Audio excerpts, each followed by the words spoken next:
respectives. Ce sera plus violent par les émeutes de la faim, des choses comme ça. Alors, ce qu'on avait vu en Égypte. Alors, l'Égypte, pour moi, est aussi corrélée. C'est un autre chapitre du même bouquin. Et en fait, il y a eu deux déterminants dans ce qui s'est passé en Égypte et soit dit en passant en Tunisie et soit dit en passant le déclenchement de la guerre civile en Syrie, c'est la même année. Donc il y a trois événements concomitants au Proche-Orient et qui ont été la conjonction de trois facteurs. Deux qui sont climatiques, un qui est énergétique. Le facteur énergétique dont j'ai parlé tout à l'heure, c'est le pic énergétique de la zone OCDE en 2006. Derrière, problèmes économiques, crise financière en 2009, et à ce moment, les touristes restent chez eux. Allez. Si. Ceux qui ont anticipé, ils sont à Saint-Barth. Oui, non, mais le gros des touristes reste chez eux. Donc, recettes à l'exportation de pays à forte dépendance au tourisme que sont la Tunisie, l'Égypte, le Maroc aussi, mais le Maroc est un cas plus particulier, pas la Syrie évidemment, baissent. Et dans le même temps, on a un stress croissant sur le pourtour du bassin méditerranéen, un stress hydrique croissant dans le cadre du changement climatique endémique. Et en 2010, on a un double processus qui s'applique. On a une remontée des cours du pétrole qui entraîne dans son sillage une remontée du cours de toutes les matières premières, parce que toutes les matières premières sont asservies au pétrole pour des tas de raisons auxquelles je n'ai jamais rien compris, mais enfin c'est comme ça que ça se passe. Par ailleurs, grosse canicule en 2010 en Russie.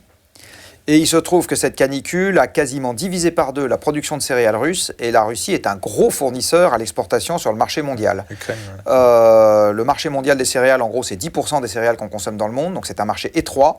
Et là-dedans, la Russie en fournit entre 15 et 20%. Donc c'est un gros fournisseur du marché mondial. En juillet, je me rappelle très bien, la Russie dit, cette année, nous n'exporterons pas. Overnight, le cours du blé à la bourse de Chicago prend 30%. Bon.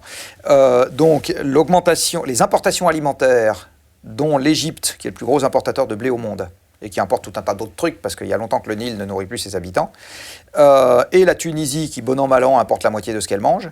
Les importations alimentaires de ces pays-là explosent, alors que leurs recettes à l'exportation se sont cassées la figure dans le sillage de la crise énergétique, donc financière de 2006. Et donc, on a une cisaille énergie-climat qui s'applique à ces pays-là, et on a eu des émeutes de la faim. Alors, une bonne partie des journalistes français ont dit ils veulent la démocratie. Je t'en fous, ils voulaient d'abord manger, oui. Donc, on a eu un 1788-1789, c'est exactement ça qui s'est passé. Alors, le Maroc est un peu plus particulier parce qu'ils ont une agriculture de subsistance plus développée que les autres pays. Ils sont moins importateurs de denrées alimentaires, donc ils s'en sont mieux sortis que leurs voisins. Et l'Algérie a baqué ses importations par le pétrole et le gaz, dont le cours remontait. Mais l'Algérie, c'est la prochaine Égypte. C'est-à-dire l'Algérie qui avait subventionné ses produits d'alimentation. Parce qu'ils avaient les moyens, parce qu'ils exportent du pétrole et du gaz.